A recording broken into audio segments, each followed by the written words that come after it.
पिछला लेक्चर में हम लोग डिफ्लेक्शन ऑफ बीम में वर्चुअल वर्क मेथड और यूनिट लोड मेथड सेम चीज़ है। वर्चुअल वर्क मेथड या फिर उसी को यूनिट लोड मेथड बोलते हैं, उसके द्वारा ये फॉर्मूला देखे थे। ये फॉर्मूला क्या था? Formula delta deflection equal to MM/dx upon EI होता है। ठीक है, उसमें M क्या था बताए थे, दोबारा इसको बता दे रहे हैं। M क्या है? कैपिटल M, इसमें दो ठो M है, एक कैपिटल M है, कैपिटल M है, एक स्मॉल m है। तो कैपिटल M क्या है? कैपिटल M है bending moment generated at a distance x due to external load. External load की वजह से कितना बेंडिंग मोमेंट होता है वो है कैपिटल M, और स्मॉल m है bending moment generated at a distance x due to unit load. Unit load कहाँ पे अप्लाई करेंगे? जहाँ पे हम लोग को डिफ्लेक्शन चाहिए। ठीक है, unit load applied at a location where deflection is desired. ठीक है, जहाँ डिफ्लेक्शन चाहिए हम लोग। ठीक है, फॉर्मूला देख लिए, अब इसको न्यूमेरिकल के थ्रू फॉर्मूला को समझेंगे। ठीक है, क्वेश्चन सॉल्व करेंगे न्यूमेरिकल के थ्रू, तो और ज़्यादा क्लियर होगा फॉर्मूला। और इससे क्या निकालते हैं हम लोग? डिफ्लेक्शन निकालते हैं। ठीक है, ये मेरा प्रॉब्लम है कि find the slope and deflection at point B. B पे हमको स्लोप और डिफ्लेक्शन चाहिए। ठीक है, इस फॉर्मूला में एक और फॉर्मूला बताए थे कि एम, और क्या फॉर्मूला बताए थे? M into M theta dx upon EI। जहाँ एम थीटा था यूनिट लोड के जगह यूनिट कपल लगाने के बाद जो मोमेंट आया बेंडिंग मोमेंट, वो स्मॉल m थीटा था। ठीक है, वो भी देखेंगे कैसे अप्लाई करते हैं। ठीक है, ये प्रॉब्लम के थ्रू देखेंगे। ये कैंटिलीवर बीम है, कैंटिलीवर बीम ABC, जिसमें कि कंसंट्रेटेड लोड लग रहा है 3 किलो न्यूटन का पॉइंट C पे। ठीक है, इसमें स्लोप और डिफ्लेक्शन निकालना है इस पॉइंट B पे। B पे स्लोप और डिफ्लेक्शन निकालना है। सॉल्व करेंगे इसको। कैसे निकालेंगे?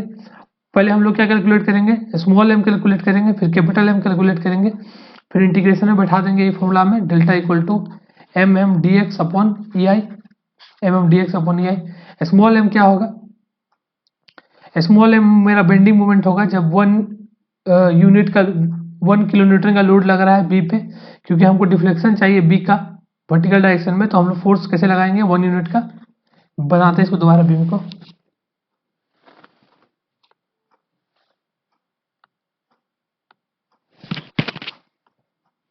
ठीक है, बीम को बना दिए। अब हम लोग को क्या करना है? इसमें बीम बनने के बाद इसमें B पॉइंट पे हम लोग को वर्टिकल डायरेक्शन में निकालना था डिफ्लेक्शन। तो हम वर्टिकल डायरेक्शन में 1 किलो न्यूटन का लोड लगा दिए B पॉइंट पे।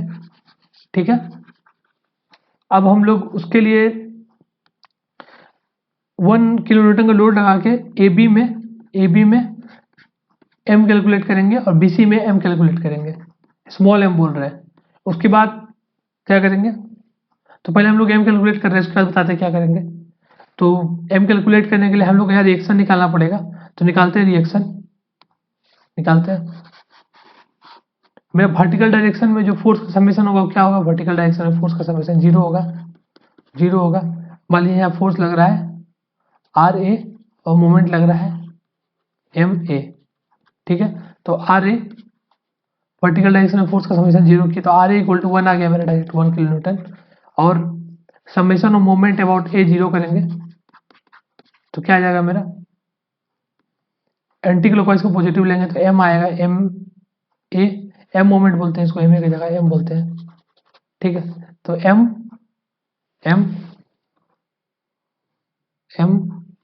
एंटी क्लॉकवाइज को पॉजिटिव, इसका भी कैसा मोमेंट होगा? 1 इंटू इसका डिस्टेंस कितना है? ये 5 मीटर है, 5 मीटर। तो 1 इंटू 5 दोनों एंटी क्लॉकवाइज होगा एक अबाउट 1 इंटू 5 इक्वल टू 0। तो M मेरा -5 आ गया। सॉरी, M का क्लॉकवाइज मोमेंट बनेगा, M का क्लॉकवाइज होगा तो M माइनस होगा, M का क्लॉकवाइज होगा। एक अबाउट M कैसे रोटेट करना चाह रहा है? एक अबाउट ये ऐसे रोटेट करना चाह रहा है क्लॉकवाइज। तो M इक्वल टू 5 हो गया, 5 हो गया। तो M 5 हो गया और RA मेरा हो गया 1। ठीक है, अब हम लोग यहाँ से x डिस्टेंस पे, A से x डिस्टेंस पे मेजर करेंगे मोमेंट। A से x डिस्टेंस पे मोमेंट मेजर करेंगे। ठीक है, तो उसके लिए सेक्शन कट कर लेंगे, x डिस्टेंस पे सेक्शन क्या कर देंगे फॉर ए बी के लिए, चाहे x कितना होगा, x a से मेजर किए तो x 0 से 5 ऐसा सेक्शन कट कर लेते हैं 1 5 x डिस्टेंस है। x डिस्टेंस में शियर फोर्स का डायरेक्शन क्या होगा, नीचे होगा, और बेंडिंग मोमेंट ऐसा होगा, स्मॉल m बोल रहे हैं बेंडिंग मोमेंट को। बेंडिंग मोमेंट m निकालेंगे यहाँ पे, समेशन ऑफ मूवमेंट अबाउट ये x पॉइंट के अबाउट 0 करेंगे moment, summation of movement about x point 0 करेंगे तो क्या आएगा, मेरा बेंडिंग मोमेंट एंटी क्लॉकवाइज है, वो मेरा फोर्स है +5 वो भी एंटी क्लॉकवाइज है, और इसका मूवमेंट कैसा होगा, फोर्स का 1 इंटू एक्स, क्लॉकवाइज एक्शन में 1 इंटू एक्स इक्वल टू 0, तो मेरा m का आ गया -5 प्लस एक्स, m मेरा आ गया -5 प्लस एक्स, ठीक है, m मेरा आ गया -5 प्लस एक्स।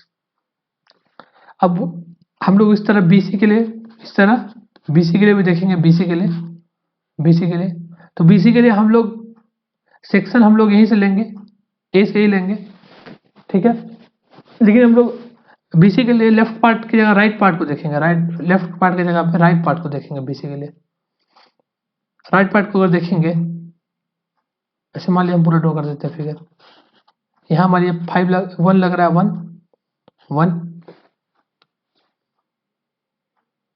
1 लग रहा है, और ये मेरा यहाँ से x डिस्टेंस लेंगे, x डिस्टेंस, तो हम लोग इधर वाला राइट पार्ट को एनालाइज कर रहे हैं, तो राइट पार्ट में कोई फोर्स नहीं लग रहा है। राइट पार्ट में अगर देखेंगे, मान लीजिए शियर फोर्स का डायरेक्शन ऊपर होगा, और ये मेरा C है, ये B है, ये मेरा हो गया कितना, ये x है, तो ये कितना हो गया, टोटल मेरा कितना था 10 माइनस एक्स,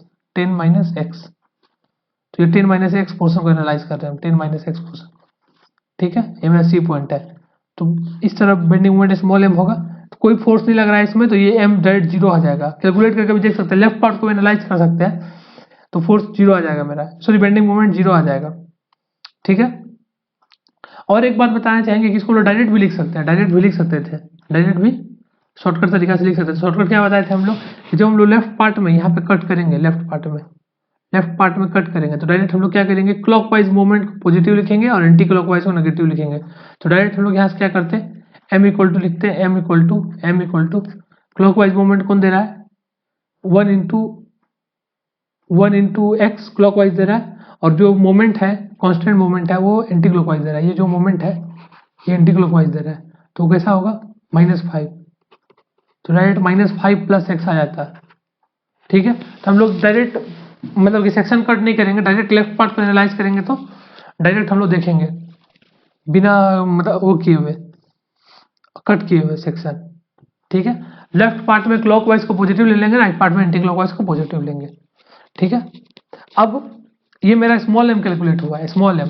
अब हम लोग को कैपिटल M कैलकुलेट करना है। कैपिटल M कैसे कैलकुलेट होगा, कैपिटल M जब एक्सटर्नल फोर्स को लगाने के बाद x डिस्टेंस पे मेजर करते हैं तो वो कैपिटल M होता है। तो अब अप्लाई करते हैं, अप्लाई एक्सटर्नल लोड जो लग रहा था, एक्सटर्नल लोड पहले से उसको वही लगाना है हमको, और उसका मोमेंट निकालना है एट डिस्टेंस ऑफ x, ठीक है। ये मेरा बीम था, इसमें लग रहा था 3 का लोड, तो यहाँ से एट डिस्टेंस ऑफ x लिए, अभी हमको ये फोर्स और ये मोमेंट कैलकुलेट करना पड़ेगा जब हम लेफ्ट पार्ट को एनालाइज करेंगे, लेकिन हम राइट पार्ट को अगर एनालाइज करने लगे तो हमको नहीं कैलकुलेट करना पड़ेगा फोर्स और मोमेंट, डायरेक्ट मेरा 3 से काम हो जाएगा। तो हम लोग डायरेक्ट राइट पार्ट को एनालाइज करने लगते हैं। ये कितना डिस्टेंस है मेरा 10 माइनस एक्स, डायरेक्ट हमको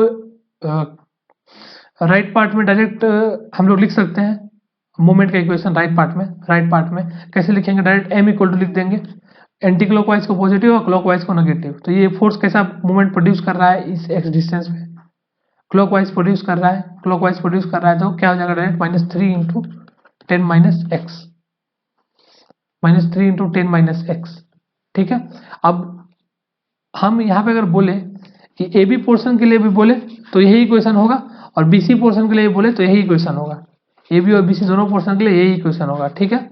तो ये पूरा के लिए वैलिड होगा एक्स, क्योंकि यहाँ पे अलग से कोई फोर्स नहीं लग रहा है, इसमें कोई सेक्शन कुछ चेंज नहीं हो रहा है, फोर्स में नहीं लग रहा है, इसलिए पूरा के लिए वैलिड होगा। यहाँ पे कोई फोर्स का वेरिएशन नहीं हो रहा है, ऐसा नहीं कि कहीं यूनिट लोड लग रहा है तो मूवमेंट चेंज होगा, ये पूरा सेक्शन में यही लोडिंग है, ठीक है। तो यहाँ कोई चीज नहीं आएगा, ठीक है। ये पूरा के लिए वैलिड है 0 से 10, ठीक है। और एक बात हम यहाँ पे आपको बोल देते हैं कि x को जो हम लोग मेजर करेंगे ना, x को, वो हम लोग दोनों केस में जब हम लोग कैपिटल M कैलकुलेट करेंगे तो भी x को वही जगह से मेजर करेंगे जिसमें स्मॉल m जब कैलकुलेट किए थे, वो उसी पॉइंट से मेजर करेंगे। क्या कहना चाहते हैं, मतलब कि जब हम लोग स्मॉल m कैलकुलेट किए थे तो x को कहाँ से मेजर किए थे, x को मेजर किए थे a से मेजर किए थे। तो जब हम लोग कैपिटल M कैलकुलेट करेंगे तो है ना, तो भी हम लोग a से ही मेजर करना मेरा मजबूरी है, a से मेजर करना मेरा मजबूरी है, ठीक है। a से मेजर करना मेरा मजबूरी है। क्यों मेरा मजबूरी है, क्यों मेरा मजबूरी है, बी नहीं है यहाँ, बी सी, ठीक है। क्यों मेरा मजबूरी है, क्योंकि हमको अभी बताएंगे इंटीग्रेशन में लिमिट बैठाना है, इसलिए मेरा मजबूरी है, ठीक है। देखते हैं हम लोग।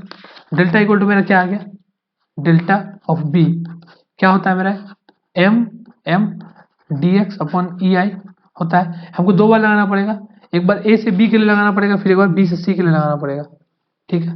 डेल्टा ऑफ बी एक बार ए से बी के लिए और एक बार बी से सी के लिए, ठीक है। ए से बी के लिए क्या होगा मेरा, ए से बी में मेरा लिमिट क्या होगा, एक्स क्या होगा, एक्स 0 होगा, 0 से नीचे लिख देते हैं, नीचे में 0 से 5 मीटर है बी का डिस्टेंस। और मूवमेंट मेरा कितना है, मूवमेंट मेरा कितना है ए से बी के लिए, छोटा एम है -5, छोटा एम है मेरा -5 प्लस एक्स इंटू वहां पे दूसरा वाला मेरा कैपिटल एम कितना है, ये मेरा स्मॉल एम है, कैपिटल एम कितना है -3 इंटू 10 - एक्स, ठीक है, ठीक है।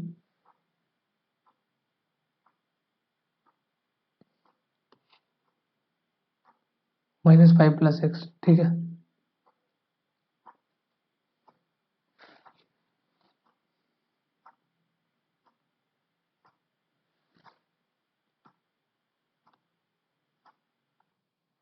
ठीक है, आगे देखते हैं, आगे पोर्शन के लिए क्या होगा। ये मेरा हो गया डिवाइड बाय ई आई हो गया, ई आई, ये वाला मेरा कैपिटल एम है, कैपिटल एम। लिमिट हम बैठा दिए 0 से 5, इसी लिमिट की वजह से हम बोल रहे थे कि आपको सेम जगह से मेजर करना पड़ेगा एक्स को, ठीक है, सेम जगह से मेजर करना पड़ेगा। ए बी पोर्शन के लिए अगर आप एक्स मेजर किए, स्मॉल एम के लिए जहां से मेजर किए वहीं से मेजर करना पड़ेगा आपको कैपिटल एम भी, ठीक है। और आगे एग्जांपल जब देखेंगे तो और क्लियर होगा ये वाला बात कि हमको एक सेम जगह से मेजर करना होगा दोनों के लिए, ठीक है, स्मॉल एम और कैपिटल एम के लिए, ठीक है। अब दूसरा के लिए देखते हैं, दूसरा के लिए बीसी के लिए देखते हैं। तो बीसी के लिए मेरा कैपिटल स्मॉल एम 0 है, स्मॉल एम 0 है, बाकी कैपिटल एम मेरा वही है same to same -3 into 10 - x upon E I into D X. ये तो पूरा 0 हो जाएगा, 0 से मल्टीप्लाई हो तो 0 हो जाएगा, उसको नहीं देखना है, इसको देखना है सिर्फ। इसको इंटीग्रेट करेंगे 0 से 5, इस माइनस को इधर भेजेंगे इसके अंदर तो हो जाएगा 5 - x into 3 into 10 - x divide by E I, ठीक है। इसको मल्टीप्लाई करेंगे, सॉल्व करेंगे तो मेरा आएगा 0 से 5 3 इंटू मल्टीप्लाई करेंगे उसको तो आएगा x square minus 15x plus 50 divide by E I into D x, ठीक है। इसको और सॉल्व करेंगे 0 से 5, 3 बाई ई आई को बाहर निकाल देंगे, 3 बाई ई आई को बाहर निकाल देंगे इंटीग्रेशन से, फिर मेरा हो जाएगा x square minus 15x plus 50 into D x. अब इंटीग्रेट कर देंगे 3 बाई ई आई को बाहर निकाल के इंटीग्रेट कर दिए, कितना आ गया मेरा x³ by 3 15 x square by 2 plus 50x, integration का लिमिट बिठा देंगे 0 से 5, ठीक है। सॉल्व करेंगे इसको तो डायरेक्ट लिख देते हैं 321.5 अपॉन ई आई, इतना आ जाएगा आंसर, ठीक है। समझ में आया होगा M d x upon E आई कैसे हुआ, कैसे हम लोग मोमेंट कैलकुलेट किए, इसमें इंडिविजुअली कैलकुलेट करेंगे, थोड़ा सा क्लियर हुआ होगा इसमें। स्मॉल एम जब स्मॉल एम कैलकुलेट करेंगे तो सिर्फ यूनिट लोड लगेगा, स्मॉल एम जब कैलकुलेट करेंगे तो जब कैपिटल एम कैलकुलेट करेंगे तो सिर्फ जो फोर्स लग रहा था एक्सटर्नल लोड वही लगेगा, जब कैपिटल एम कैलकुलेट करेंगे तब सिर्फ जो एक्सटर्नल एक्सटर्नल लोड था वही लगेगा, उसके अलावा कुछ नहीं लगेगा। ठीक है, क्लियर हुआ होगा। और एग्जांपल देखते हैं हम लोग, और एग्जांपल देखते हैं। यहाँ पे देख लिए वाला एग्जांपल। एक और देखना है इसमें, एक और पार्ट देखना है, और देखना है इसमें क्या देखना है। इसमें हम लोग को स्लोप भी निकालना था, स्लोप एट सी भी निकालना था। स्लोप एट सी निकालते हैं। Slope at C, slope at C निकालने के लिए क्या करना पड़ेगा हमको? स्लोप एट बी निकालना था। स्लोप एट बी निकालने के लिए क्या करना पड़ेगा? हम जैसे यूनिट लोड लगाए थे बी पे, तब यूनिट कपल लगाना पड़ेगा। Unit couple 1 kilonewton metre का। ठीक है, और उसके बाद फिर हम लोग को कैलकुलेट करना पड़ेगा स्मॉल एम थी, ए कैलकुलेट करना पड़ेगा एम थीटा। ठीक है, फिर सेम फॉर्मूला लग जाएगा। तो निकाल लेते हैं। ये मेरा ए है, बी है, ये सी है। तो पिछला बार जैसे बीसी पोर्शन में नहीं आया था, बीसी अगर इधर से कट करेंगे सेक्शन हम लोग, तो देखेंगे हम लोग बीसी पोर्शन में कोई कुछ फोर्स नहीं है। बीसी पोर्शन में, तो बीसी पोर्शन में मोमेंट जीरो हो जाएगा मेरा डायरेक्ट, जैसे पिछला बार जीरो हुआ था। निकाल के नहीं दिखा रहे हैं, सिर्फ ए बी पोर्शन को देखना होगा, ए बी पोर्शन को। ठीक है, एक्स हम लोग फिर से यहीं से मेजर करेंगे, एक्स मेजर करके एक्स डिस्टेंस पे निकालेंगे। मेरा कितना होगा मोमेंट, तो निकालते हैं। ठीक है, तो ये यहाँ से एक्स है, तो यहाँ से कितना हो जाएगा?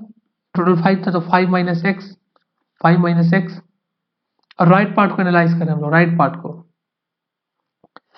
ऐसे देख रहे हैं। राइट पार्ट को, ये डिस्टेंस है मेरा 5 माइनस एक्स। तो कितना हो जाएगा मेरा? राइट पार्ट में क्लॉकवाइज मूवमेंट है 1 किलो न्यूटन मीटर का क्लॉकवाइज मूवमेंट है। तो मूवमेंट को तो डिस्टेंस से कोई फर्क नहीं पड़ता है, क्लॉकवाइज है तो डायरेक्ट m इक्वल टू -1 हो जाएगा। ठीक है, और इसे भी कैलकुलेट कर सकते हैं, या फोर्स जैसे सेक्शन कट करके लिखते थे उस तरह भी कैलकुलेट कर सकते हैं। जैसे आप बी में मोमेंट लग रहा है 1 किलो न्यूटन मीटर का, तो यहाँ पे रिएक्शन निकालेंगे तो रिएक्शन मेरा 0 आ जाएगा, और यहाँ मोमेंट आ जाएगा कितना? 1 किलो न्यूटन मीटर का। और फिर यहाँ से x डिस्टेंस पे लेफ्ट साइड से सेक्शन कट करेगा, ऐसे यहाँ से x डिस्टेंस है, और यहाँ पे शियर फोर्स का डायरेक्शन ऊपर होगा, बेंडिंग मोमेंट ऐसे स्मॉल m होगा, और सिर्फ यहाँ बेंडिंग मोमेंट होगा 1 का। स्मॉल m कैलकुलेट करेंगे तो -1 आ जाएगा। ऐसे भी कैलकुलेट कर सकते हैं हम, डायरेक्ट वहाँ पे कैलकुलेट कर दिए, राइट पार्ट को एनालाइज किए और डायरेक्ट निकाल दिए। तो ये भी पोर्शन है मेरा कितना जाएगा? -1 आ जाएगा। फिर और एक्सटर्नल लोड के लिए जैसे आया था पिछला बार वही आएगा। एक्सटर्नल लोड की वजह से पिछले बार जो आया था वही आएगा। तो डायरेक्ट क्या आया था मेरा? Capital M equal to -3 into 10 minus x, यही आएगा। लगाते हैं फॉर्मूला। थीटा इक्वल टू हो जाएगा m theta dx upon EI। ठीक है, ए बी पोर्शन के लिए यही करेंगे। बीसी पोर्शन के लिए क्या होगा? 0 हो जाएगा, क्योंकि m 0 है। ठीक है, नहीं करते हैं उसको, ये डायरेक्ट 0 हो जाएगा। ठीक है, तो करते हैं। तो 0 से 5, तो स्मॉल m मेरा कितना है? -5। कैपिटल M मेरा कितना है? 3 इंटू 10 माइनस एक्स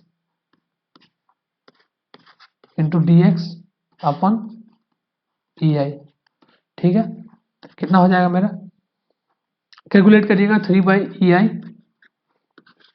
इंटीग्रेट करने के बाद इतना आएगा 10 minus x into x²/2। Limit मेरा 0 से 5 है, तो theta equal to 3/EI 50 minus 25/2, तो 112.5/EI इतना आ जाएगा आपका। ठीक है, अब दूसरा प्रॉब्लम देखेंगे हम लोग।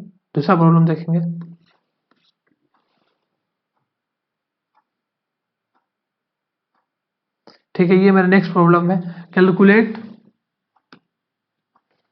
करना है। क्या हमको कैलकुलेट करना है? हॉरिजॉन्टल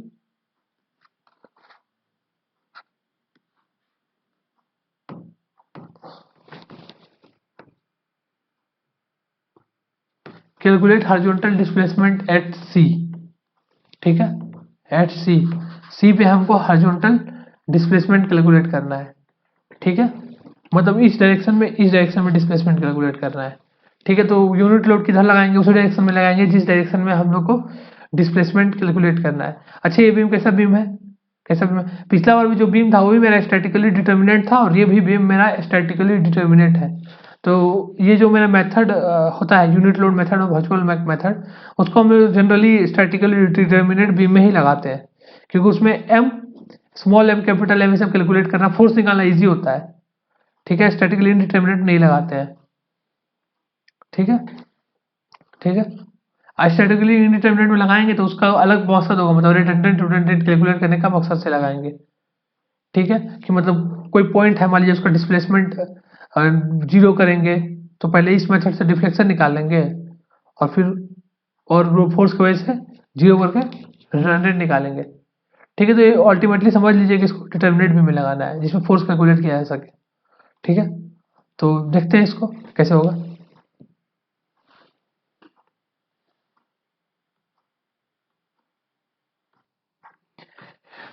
क्या करेंगे इस प्रॉब्लम में, इसमें हम लोग को निकालना है हॉरिजॉन्टल डिस्प्लेसमेंट निकालना है। तो पहले यहाँ पे यूनिट लोड लगाएंगे। फिगर देखिए, इसमें इस फिगर में पहले हम लोग सी पे हॉरिजॉन्टल डिस्प्लेसमेंट निकालना था, इसलिए सी पे 1 किलो न्यूटन का यूनिट लोड लगाए सी के डायरेक्शन में। और उसके बाद फिर हम ए बी सेगमेंट का और बीसी सेगमेंट में बेंडिंग मूवमेंट निकालेंगे। इसको हम लोग स्मॉल एम बोल रहे थे, स्मॉल एम। ठीक है, निकालते हैं, इसके लिए निकालते हैं। तो पहले हम लोग को रिएक्शन निकालना पड़ेगा 1 किलो न्यूटन के लिए। तो इसमें वर्टिकल डायरेक्शन में मेरा फोर्स का समेशन 0 होगा रिएक्शन निकालने के लिए।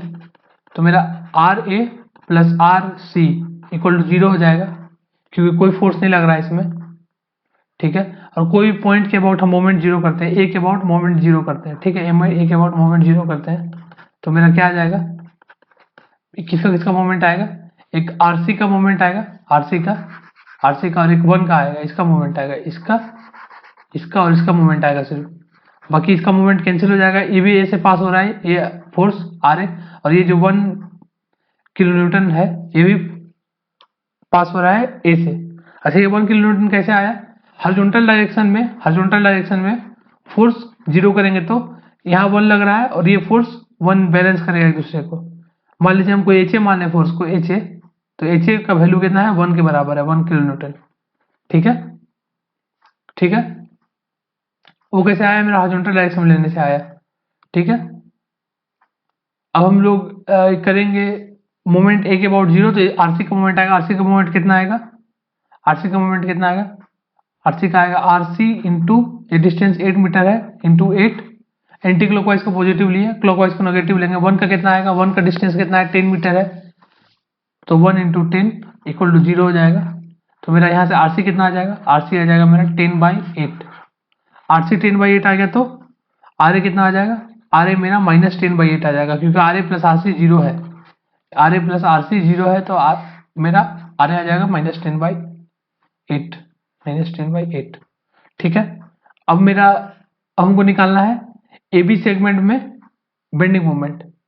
ठीक है, ए बी सेगमेंट में बेंडिंग मोमेंट निकालना, तो ए बी सेगमेंट को हम लोग क्या करेंगे, ए बी सेगमेंट ऐसे है ए बी, इसको हम लोग ऐसे हॉरिजॉन्टल करके देखेंगे, हॉरिजॉन्टल करके ऐसे थोड़ा हॉरिजॉन्टल कर लेंगे, फिर उसके बाद देखेंगे। तो इसमें फोर्स क्या क्या था, एक 1 था और एक आर ए था। तो आर ए इस तरह हो जाएगा, आर ए और 1 ऐसा हो जाएगा, 1 एक्स डिस्टेंस पे देखेंगे, ये मेरा ए है, एक्स डिस्टेंस पे देख रहे हैं, एक्स डिस्टेंस पे ये मेरा बी है, यहाँ पे एक्स डिस्टेंस पे देख रहे हैं। एक्स डिस्टेंस का ही मोमेंट को हम एम बोले हैं, स्मॉल एम। एक्स हम लोग कहाँ से मेजर कर रहे हैं, ए से मेजर कर रहे हैं, एक्स मेजर कर रहे हैं ए से, ए बी सेगमेंट में एक्स ए से मेजर कर रहे हैं। तो मेरा कितना आएगा मोमेंट, डायरेक्ट हम लोग एम लिख देंगे। एम कैसे लिखेंगे, क्लॉकवाइज डायरेक्शन में लिखेंगे मोमेंट, लेफ्ट सेक्शन है, लेफ्ट पार्ट को लिए हैं, तो क्लॉकवाइज डायरेक्शन में क्या मोमेंट आएगा मेरा, क्या आएगा मेरा मोमेंट, 1 इंटू एक्स आ जाएगा। 1 इंटू इस फोर्स का मोमेंट कैसा होगा, 1 इंटू एक्स हो जाएगा, जहाँ पे एक्स मेरा कहाँ से वेरी कर रहा है, 0 से 8 कर रहा है, क्योंकि ए बी का लेंथ 8 मीटर है। ठीक है, अब हम लोग देखेंगे बीसी में हम लोग राइट पार्ट को एनालाइज कर रहे हैं, बीसी में हम लोग राइट पार्ट को एनालाइज कर रहे हैं। एक्स कहाँ से मेजर कर रहे हैं, एक्स मेजर कर रहे हैं सी से। क्या रिएक्शन है मेरा, आरसी है, आरसी कितना है, 10/8 है, 10/8 है। ठीक है, मान लीजिए एक्स डिस्टेंस पे देख रहे हैं, एक्स डिस्टेंस पे तो 10/8 का कैसा एक्स एक्स क्रॉस सेक्शन है, 10/8 का कैसा मूवमेंट बन रहा है, एंटी क्लॉकवाइज बन रहा है, एंटी क्लॉकवाइज। तो डायरेक्ट 10/8 इंटू राइट पार्ट में हमको पता है कि एंटी क्लॉकवाइज पॉजिटिव होता है, तो 10/8 इंटू एक्स हो जाएगा। ऐसा रोटेट करने की कोशिश कर रहा है, ऐसा पहले बताए हैं लेफ्ट पार्ट राइट पार्ट के बारे में, ठीक है। और यहाँ 1 का भी फोर्स लग रहा है, 1 का तो कैंसिल आउट हो जाएगा क्योंकि 1 जो फोर्स है वो तो एक्स से ही पास करेगा, तो उसका मूवमेंट नहीं बनेगा। इसके लिए क्या होगा, 0 से 8 होगा एक्स, 0 से 8। ये वाला हम लोग किसके लिए देखें, ये देखें 4 BC पोर्शन के लिए, BC, ये देखें 4 AB पोर्शन के लिए। समझ में आया है, समझ में आया होगा, ठीक है। अगर हम लोग को पुराना तरीका से करना है सेक्शन काट के eight a distance of x, हम लोग सेक्शन काट के भी कर सकते थे इसको। Eight a distance of x section काटते हैं, फोर्स भी लेते हैं, बेंडिंग मोमेंट m लेते हैं, स्मॉल m लेते हैं, स्मॉल m, और फोर्स मेरा 1 रहता है 1 किलो न्यूटन, सी पे फोर्स रहता है 1 का, सी पे मेरा फोर्स रहता है 1 किलो न्यूटन का, और ऐसा आर रहता आर, तो आर तो पास कर जा रहा है एक्स से ही, एक्स डिस्टेंस है। उसके बाद फिर हम लोग m निकालते, तो m मेरा वैसा ही आता 1 इंटू एक्स ही आता, लेकिन डायरेक्ट हम लोग शॉर्टकट से कर लिए, ठीक है। तो मेरा m आ गया, m का नाम यहाँ पे हम लोग m का नाम अलग अलग कर देते हैं, इसको m AB कर देते हैं, इसको m BC कर देते हैं, BC कर देते हैं, ठीक है। अब हम लोग दूसरा को देखते हैं, दूसरा केस को, एक्सटर्नल लोड की वजह से क्या मूवमेंट आएगा वो देखेंगे, एक्सटर्नल लोड की वजह से मूवमेंट देखेंगे। तो मेरा ये एक्सटर्नल लोड है, एक्सटर्नल लोड है, इसमें भी एक्स हमको उससे ज़्यादा मेजर करना पड़ेगा, जैसे हम लोग उसमें मेजर किए थे। एक्स हम लोग को ए से ही मेजर करना पड़ेगा और इसमें सी से ही मेजर करना पड़ेगा एक्स, ठीक है। तो पहले फोर्स निकाल लेते हैं, पहले फोर्स निकाल लेते हैं। तो मेरा हॉरिजॉन्टल डायरेक्शन में पहले फोर्स का समेशन 0 करेंगे, हॉरिजॉन्टल डायरेक्शन में फोर्स का समेशन 0, उससे क्या आ जाएगा मेरा एच ए, मेरा लग रहा है लेफ्ट साइड में, इधर लग रहा है एच ए, ठीक है, और आर ए लग रहा है इधर आर ए। तो एच ए इक्वल टू हो जाएगा 4 इंटू 10, यूनिफॉर्मली डिस्ट्रीब्यूटेड लोड है, लेंथ 10 है तो 40 हो जाएगा, डायरेक्ट एच ए मेरा 40 किलो न्यूटन, ठीक है। आर ए क्या हो जाएगा, R A plus R C, कोई फोर्स नहीं है तो सिग्मा वर्टिकल डायरेक्शन में फोर्स का समेशन 0 करेंगे वाई, तो R A plus R C equal to 0 हो जाएगा, R A plus R C. Moment लेंगे कोई भी पॉइंट के अबाउट, कोई भी पॉइंट ए के अबाउट मोमेंट ले लेते हैं, ए के अबाउट मोमेंट 0 करते हैं, तो क्या आ जाएगा मेरा आरसी का मोमेंट क्या आ जाएगा, ए के अबाउट, आरसी का मोमेंट एंटी क्लॉकवाइज आएगा, 8 मीटर डिस्टेंस है, ऐसे रोटेट करने की कोशिश करेगा ए के अबाउट, ठीक है। 8 मीटर डिस्टेंस है, डिस्टेंस इसका कितना है ए से, इस पॉइंट से इसका सेंट्रॉइड का कितना 8 मीटर है, 8 मीटर, तो कितना हो जाएगा उसका moment RC into 8, RC into 8 into इसका मोमेंट कैसा बनेगा इसका यूनिफॉर्मली डिस्ट्रीब्यूटेड लोड का, तो 4 इंटू 10 इंटू 10/2, 4 इंटू 10 मेरा लोड हो गया और इसका सेंट्रॉइड यहाँ पे होगा, तो ये रोटेट कैसे करेगा, ऐसे रोटेट करने की कोशिश करेगा एक अबाउट क्लॉकवाइज, तो माइनस लेंगे उसको, तो कितना हो जाएगा 4 इंटू 10 इंटू 10/2 इक्वल टू 0, ठीक है। मेरा आरसी कितना आ जाएगा इससे, आरसी मेरा 25 आ जाएगा, ठीक है। आरसी 25 आया तो आर ए कितना हो जाएगा, आर ए कितना हो जाएगा -25। उसी तरह एनालाइज करेंगे जैसे पिछले वाला को एनालाइज किए थे, पिछला वाला को पहले ए बी को एनालाइज करेंगे, ए बी को, ए बी के लिए निकालेंगे, ए बी के लिए, ए बी में कैसा होगा, ऐसा है। तो मेरा आर ए है कितना, आर ए -25 है, आर ए इक्वल टू -25, और ये एच ए कितना है, एच ए मेरा 40 है, 40 किलो न्यूटन, और यूनिफॉर्मली डिस्ट्रीब्यूटेड लोड लग रहा है, ठीक है। यहाँ से एक्स डिस्टेंस लिए हैं हम लोग, किस कहाँ से लिए हैं डिस्टेंस, और सेक्शन कट किए, एक्स डिस्टेंस लिए यहाँ से, ठीक है। तो अभी हम लोग कौन सा पार्ट को एनालाइज कर रहे हैं, ए है मेरा, ए से एक्स डिस्टेंस लिए, तो कौन सा पार्ट को एनालाइज करें, लेफ्ट पार्ट है मेरा, लेफ्ट पार्ट है, हॉरिजॉन्टल करके देखेंगे। ये फोर्स जो है 25 वो तो यहीं से पास कर जाएगा, एक्स जो सेक्शन कट किए हैं, एक्स सेक्शन जो है पॉइंट वहीं से पास कर, इसका कोई मूवमेंट नहीं होगा, इसका मूवमेंट होगा, और ये जो यूनिफॉर्मली डिस्ट्रीब्यूटेड लोड है उसका मूवमेंट होगा सिर्फ। तो डायरेक्ट क्लॉकवाइज को पॉजिटिव लिख देंगे, M of A B portion का लिख रहे हैं, तो ये कैसा मूवमेंट बनाएगा 40 वाला, वो क्लॉकवाइज मूवमेंट बनाएगा यहाँ पे इस पॉइंट के अबाउट, तो कितना हो जाएगा 40 इंटू एक्स। ये कैसा मूवमेंट बनाएगा, ये कैसा बनाएगा, ये इस तरह रोटेट करने की कोशिश करेगा इधर से ऐसे, एक्स के अबाउट, एंटी क्लॉकवाइज उसको नेगेटिव करेंगे तो 40 इंटू एक्स बाई 2, ठीक है। तो मेरा क्या आ जाएगा 40x इंटू 4 है, ये लोड कितना है, ये 4 है, 4 किलो न्यूटन लोड है 4, तो या 40 नहीं होगा 4 होगा, 4x² बाई 2 हो जाएगा, ठीक है। आपका ए कितना लंबा है, ए बी कितना बड़ा है, ए बी 0 से, x कितना है 0 से 10, ठीक है। अब इस तरह हम लोग BC के लिए करते हैं, BC के लिए करेंगे तो यहाँ से सेक्शन कट करेंगे C से, x हमको जैसे उसमें मेजर किए थे उस तरह मेजर करना होगा हमको, x उसी तरह मेजर करना होगा उसी जगह से, क्योंकि हमको इंटीग्रेट करना है, एक ही क्वेश्चन बैठाना होगा। x यहाँ से मेजर किए, मेरा RC कितना है, RC मेरा 25। अब हम लोग कौन सा पार्ट को एनालाइज कर रहे हैं, ये x है, मेरा x पॉइंट है, तो कौन सा पार्ट को एनालाइज कर रहे हैं, राइट पार्ट में एंटी क्लॉकवाइज को क्या लेते हैं हम लोग, पॉजिटिव लेते हैं, तो डायरेक्ट MBC कितना लिखेंगे 25 इंटू एक्स, BC पोर्शन है, x कहाँ से कहाँ तक होगा 0 से 8 तक, ठीक है। अब हम लोग इंटीग्रेशन करेंगे, अब निकालेंगे, फॉर्मूला लगाएंगे MMdx/EI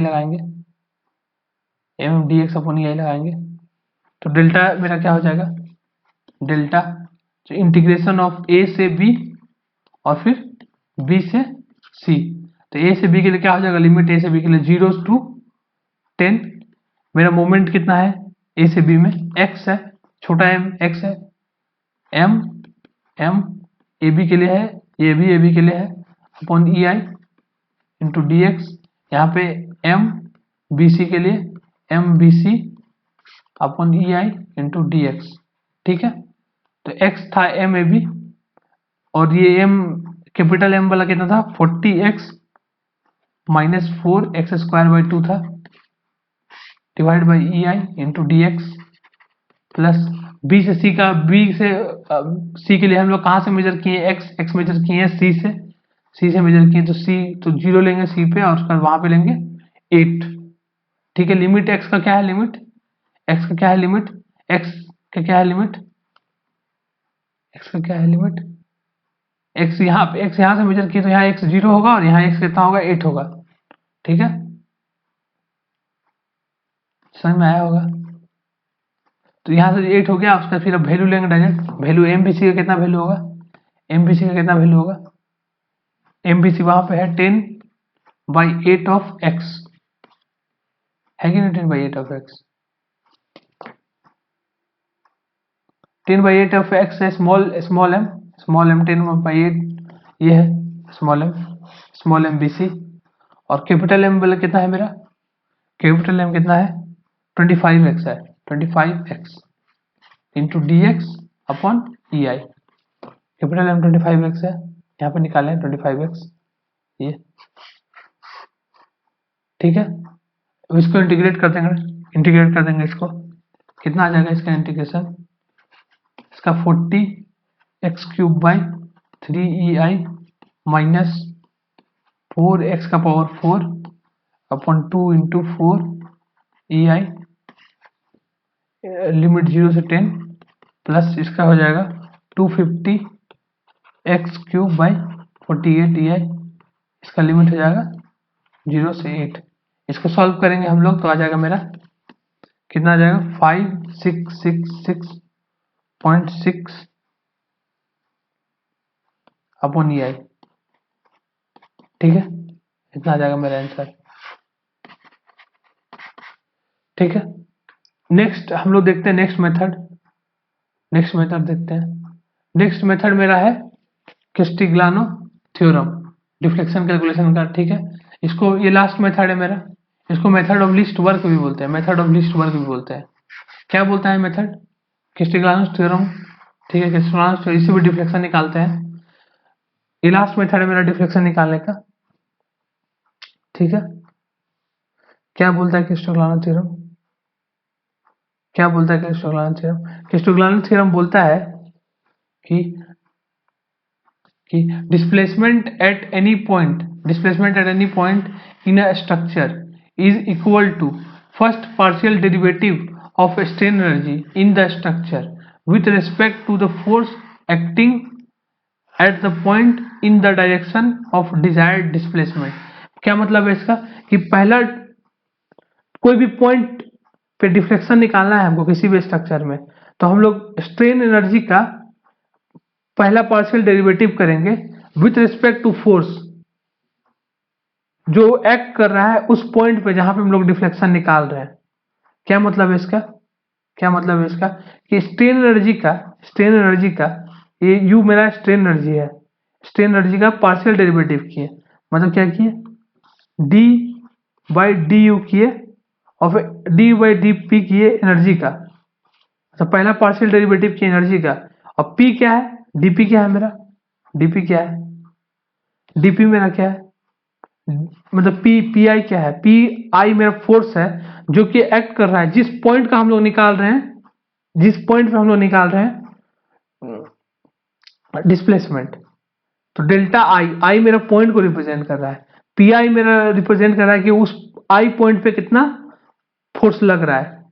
ठीक है, वही लिखा हुआ था वहां पे स्टेटमेंट में फॉर्म में, वही लिखा हुआ था स्टेटमेंट के फॉर्म में कि displacement at any point in structure is equal to first partial derivative of strain energy in a structure with respect to force acting at the point. कौन सा विथ रिस्पेक्ट टू, कौन सा force के respect में, जो force act कर रहा है उस पॉइंट पे इन the direction of desired displacement, जिस डायरेक्शन में डिस्प्लेसमेंट चाहिए उस डायरेक्शन में फोर्स एक्ट करना चाहिए।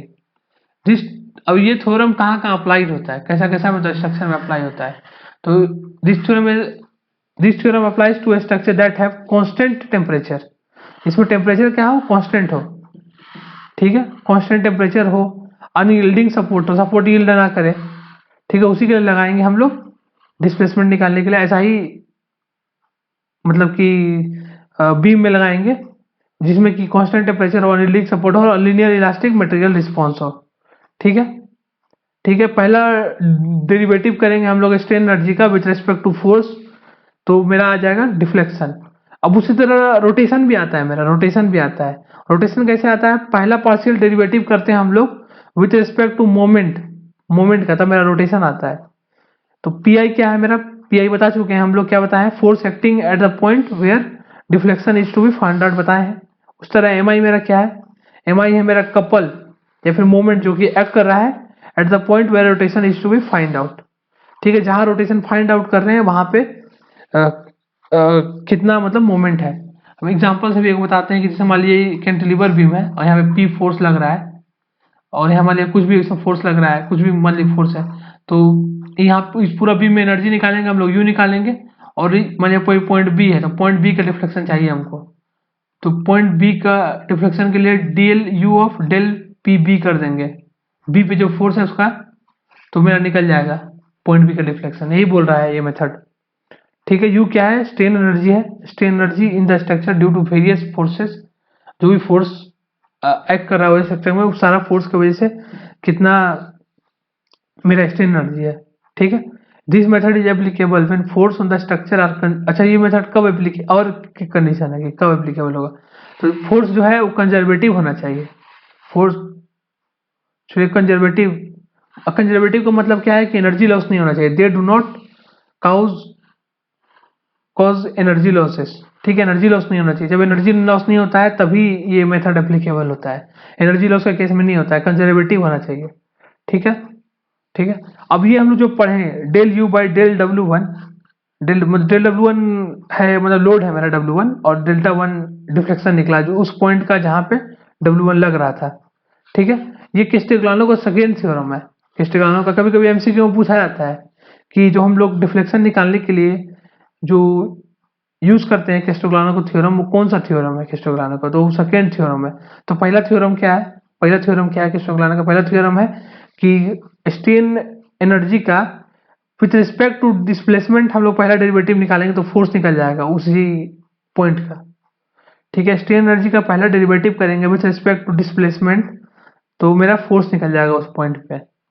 व्हेन अगर मान लीजिए हम लोग ऐसा पॉइंट का डिफ्लेक्शन निकाल रहे हैं जहां पे कि लोड लग ही नहीं रहा है, जहां पे जैसे मान लीजिए बीम है इसमें हम और उसमें कुछ लोडिंग लग रहा है, मान लीजिए यूनिफॉर्मली डिस्ट्रीब्यूटेड लोड लग रहा है, यहाँ पॉइंट लोड लग रहा है, बी पॉइंट पे निकालना है हमको डिफ्लेक्शन कैस्टिग्लियानो मेथड से, लेकिन बी पॉइंट पे तो कोई पॉइंट लोड लग ही नहीं रहा है, तो कैसे निकालेंगे, तो हम लोग बी पे लगा देंगे, खुद से फोर्स लगा देंगे बी पे, पी फोर्स, और उसके बाद लगाएंगे कैस्टेग्लानो, अब बाद में लास्ट में उसको पी को जीरो कर देंगे। तो यही बोल रहा है यहाँ पे कि when no external load is acting then we apply imaginary load at P, imaginary load P at point of desired deflection.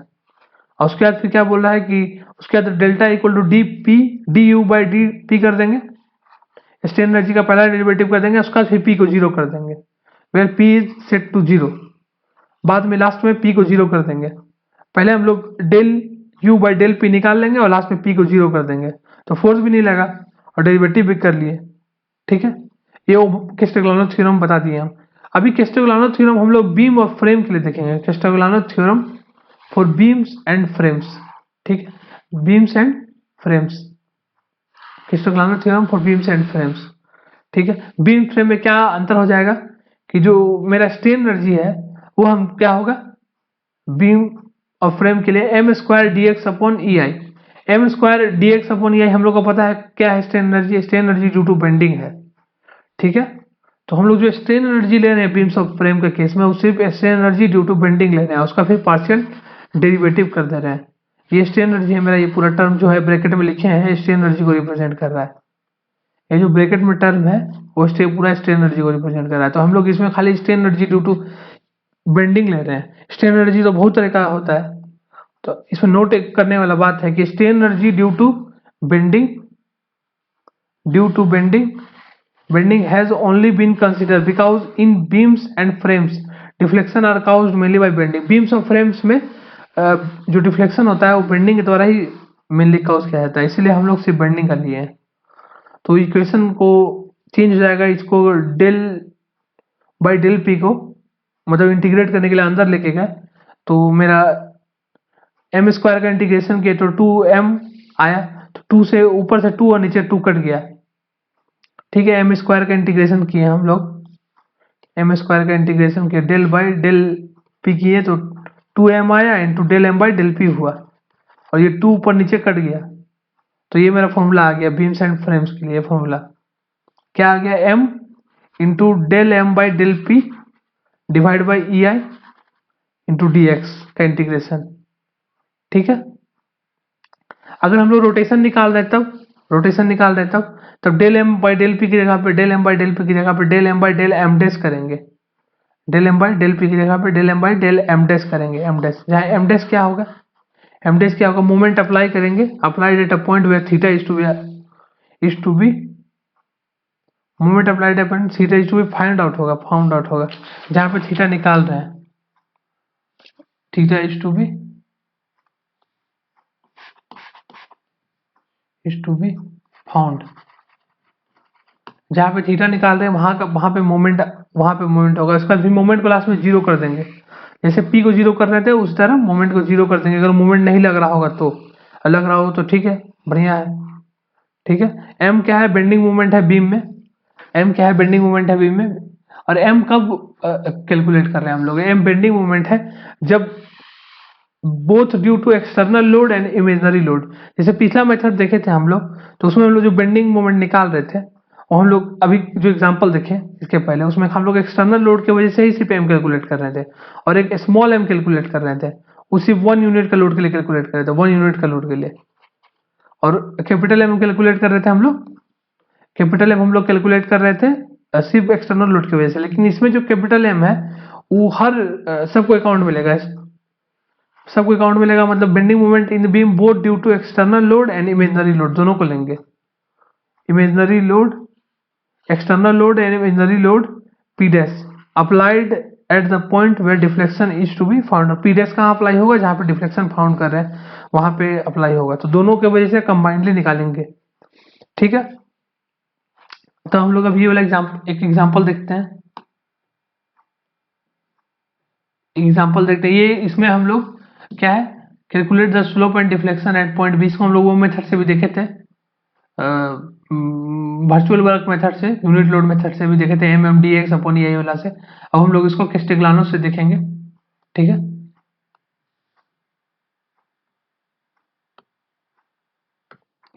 है, देखते हैं इसको। तो तो इसमें क्या करेंगे हम लोग, क्या करेंगे कि इसमें अब बी पे कोई लोड नहीं लग रहा है, बी पे कोई लोड नहीं लग रहा है। हम लोग को क्या करना रहता है, del U by del P करना रहता है।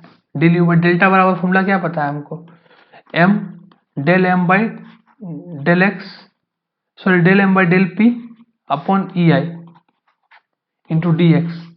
ठीक है, ये पता है हमको, लेकिन इसमें पी एक्ट है ही नहीं, एक्ट नहीं कर रहा है, ये वाला फॉर्मूला, ये वाला फॉर्मूला, ये वाला फॉर्मूला।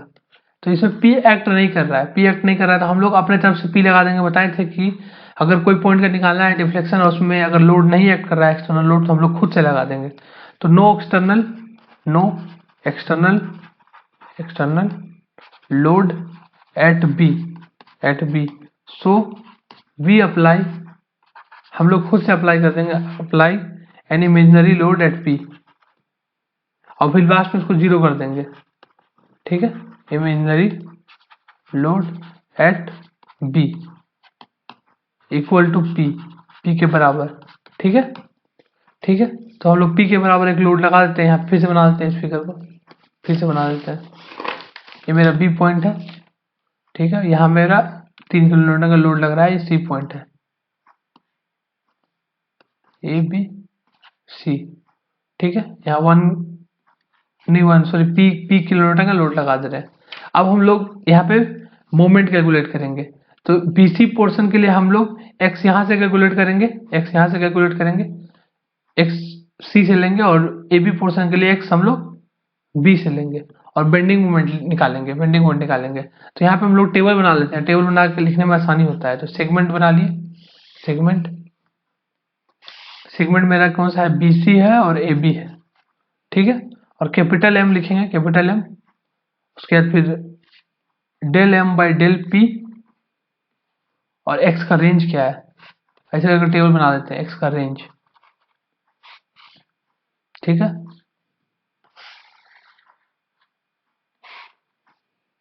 टेबल बना लिए। अब हम लोग डायरेक्ट बेंडिंग मूवमेंट लिखेंगे। तो बीसी पोर्शन में हम लोग राइट पार्ट को एनालाइज कर रहे हैं। आप कट करके भी एनालाइज कर सकते हैं, कट करके ऐसे करके शियर फोर्स भी और बेंडिंग मूवमेंट एम, ऐसे करके ये एक्स डिस्टेंस है यहाँ से, ये 3 का लोड है, 3 का लोड है, जो एम कैलकुलेट कर सकते हैं। लेकिन हम ऐसा नहीं करेंगे, हम लोग डायरेक्ट जो पढ़े थे मेथड कि राइट पार्ट को एनालाइज कर रहे हैं, तो राइट पार्ट में हम लोग एंटी क्लॉकवाइज को पॉजिटिव और क्लॉकवाइज को नेगेटिव लेते हैं। उस तरीका से कर सकते हैं, इस तरीका से भी कर सकते हैं, अगर आपको सुविधा नहीं महसूस होता है तो इस तरीका से भी कर सकते हैं, लेकिन हम उस तरीका से नहीं करेंगे। ठीक है, तो राइट पार्ट को हम लोग देख रहे हैं, क्योंकि हम लोग को बहुत सारा बेंडिंग मूवमेंट लिखना है, इसलिए, नहीं तो उस तरीका से नहीं कर रहे हैं। तो राइट पार्ट को देख रहे हैं, राइट पार्ट में क्या है, क्लॉकवाइज मूवमेंट है तो नेगेटिव होगा, तो डायरेक्ट लिख देंगे 3 इंटू एक्स, नेगेटिव है, नेगेटिव लिख देंगे -3 इंटू एक्स।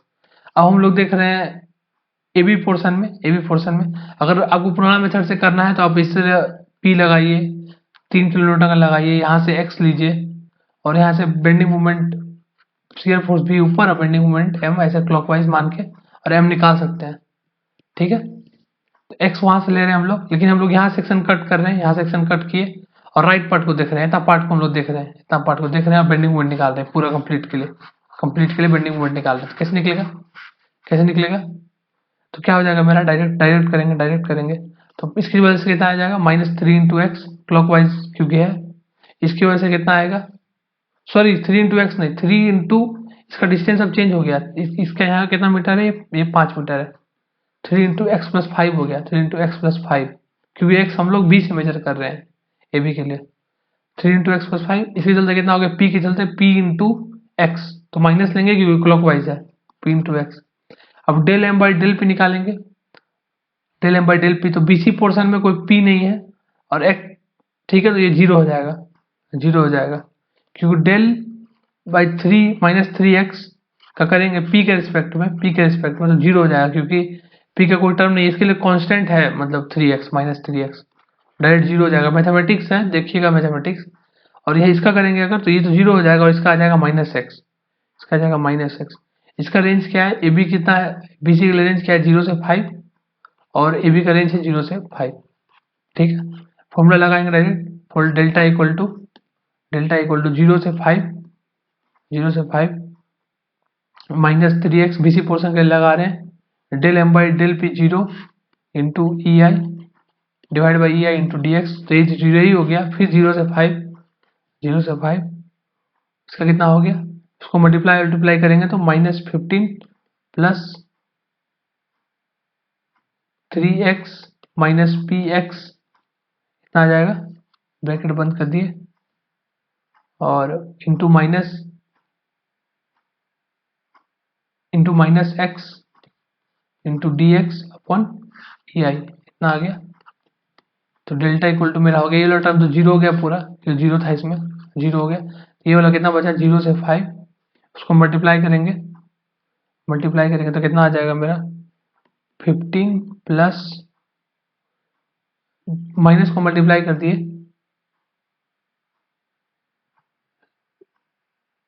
यहाँ भी माइनस होगा, यहाँ भी माइनस होगा, मल्टीप्लाई करने के बाद 15 plus 3x plus P x into D x upon E I. ठीक है, p को हमको जीरो करना है, तो p को जीरो कर देना है, सेट p इक्वल टू 0, क्योंकि पता है हमको p नहीं लग रहा था, हम लोग ऐसे ही लगाए थे, p को इमेजिनरी लोड लगाए थे। उसका इंटीग्रेशन करेंगे तो इतना आ जाएगा 15 इतना by 2 plus 3x cube by 3 E I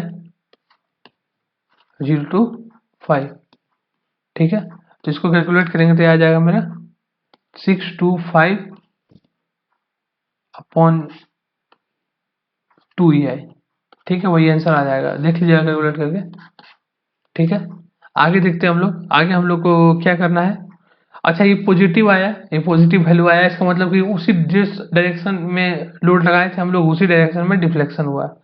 ठीक है, positive value of delta means it has same direction as that of applied load that is downward. ठीक है, पॉजिटिव आया, नेगेटिव आता तो उसके डायरेक्शन में डिफ्लेक्शन नहीं हुआ, ये पता चलता है। ठीक है, लिख देते हैं positive value of delta means that it has same direction as that of applied load that is downward। तो नीचे हुआ डिफ्लेक्शन। ठीक है, अब हम लोग रोटेशन के लिए देखते हैं, स्लोप के लिए देखते हैं। स्लोप के लिए क्या करना पड़ेगा, वहां पे कपल लगाना पड़ेगा या मोमेंट लगाना पड़ेगा बी पे। एक्स उसी तरह मेजर करेंगे जैसे मेजर किए थे, यहाँ पे 1 किलो न्यूटन मीटर का कपल लगाना पड़ेगा, या 1 यूनिट बोल दीजिए। एक्स को सही मेजर करेंगे, एक्स एक बार यहाँ से मेजर करेंगे, एक्स एक बार इधर से मेजर करेंगे, एक्स। ठीक है, और निकालेंगे, ये डिस्टेंस 5 मीटर था, फिर से टेबल बना लेंगे, सेगमेंट एम और डेल एम बाई, अब डेल एम डैश हो जाएगा, सॉरी 1 किलो न्यूटन का फोर्स नहीं लगाएंगे, बार बार इसको हम यूनिट लोड मेथड से कंफ्यूज जाते हैं। एम डैश मोमेंट लगाएंगे, वर्चुअल वर्क मेथड में 1 यूनिट का लोड लगता है, ये तो हम लोग कैस्टिग्लियानो देख रहे हैं ना, तो इसमें एम डैश लगेगा, तो del M by del M dash करेंगे, और रेंज क्या होगा मेरा, रेंज। ठीक है, टेबल बनाएंगे,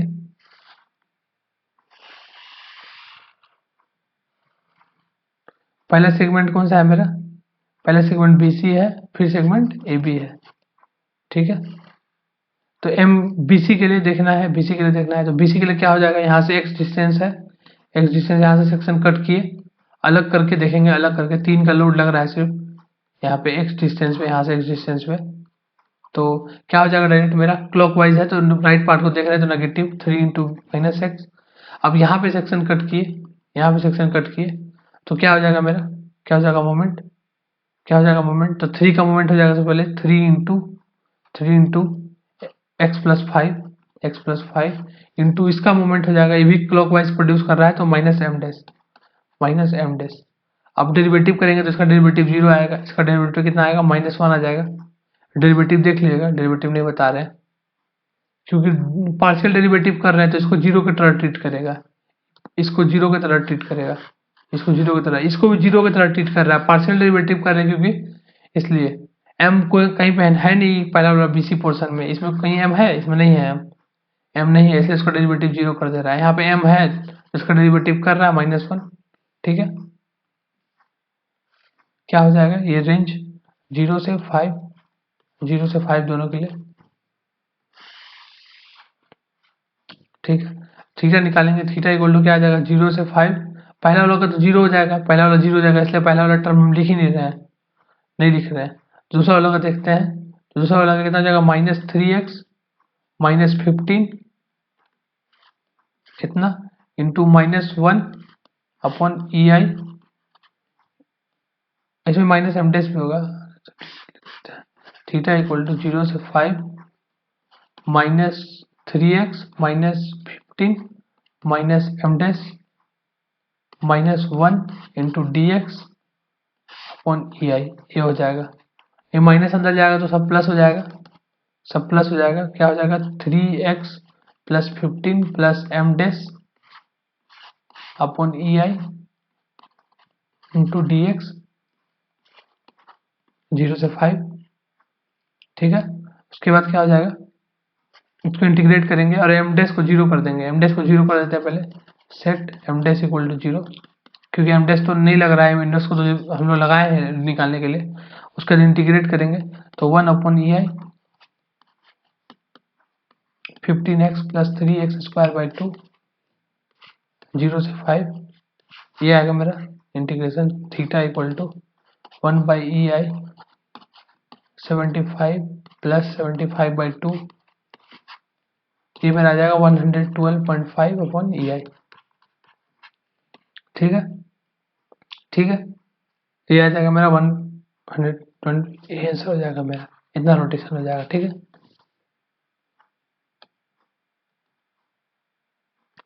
हम लोग एक बार में भी निकाल सकते हैं, हम लोग एक बार में भी निकाल सकते हैं, सिंगल स्टेप में भी कैलकुलेट कर सकते हैं, दोनों के लिए कैसे करेंगे सिंगल स्टेप में, सिंगल स्टेप में कैसे करेंगे,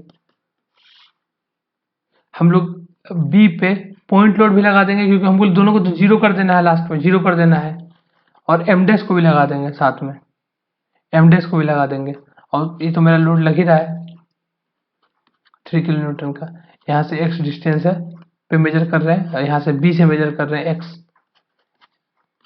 ठीक है, यहाँ से मेजर कर रहे हैं b से मेजर कर रहे हैं x, तो दोनों को लगा दिए, दोनों को एक साथ लगा दिए।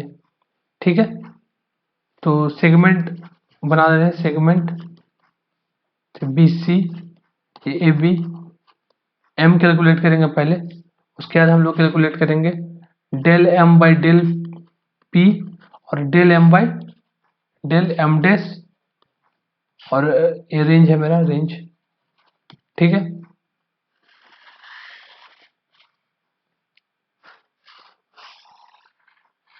एक बार में हो जाएगा, एक बार में, क्योंकि हमको लास्ट में m डैश और p को जीरो ही कर देना है, जीरो ही कर देना है, m डैश और p को जीरो ही कर देना है, इसलिए कोई अंतर नहीं आएगा, कोई अंतर नहीं आएगा, हम एक लाइन में कर सकते हैं, m डैश और p को जीरो ही कर देना है। हम क्या लिखेंगे BC के लिए, BC के लिए यहाँ से सेक्शन कट कर रहे हैं, यहाँ सेक्शन कट कर रहे हैं, तो मेरा ऐसा हो जाएगा 3, ये x डिस्टेंस है, x डिस्टेंस है, अगर कैलकुलेट करना चाहे तो कर सकते हैं इस तरह करके डायरेक्ट, लेकिन हम कैलकुलेट नहीं करेंगे, -3x लिख देंगे। फिर यहाँ पे भी सेक्शन कट कर रहे हैं, यहाँ सेक्शन कट कर रहे हैं, तो इसका कैसा आ जाएगा, इसका आ जाएगा इतना बड़ा, इस तरह आ जाएगा इसका 3, फिर यहाँ आ जाएगा P, मोमेंट आ जाएगा m डैश, यहाँ से x है, यहाँ से x है सेक्शन, अगर कैलकुलेट करना चाहे तो कर सकते हैं, यहाँ से m ऐसा मूवमेंट है और v फोर्स है, शियर फोर्स, ये कितना है था, ये मेरा 3 था, 3, तो डायरेक्ट कर लेते हैं, डायरेक्ट -3 इंटू 5 प्लस x, ये वाला 5 था, ये 5 है।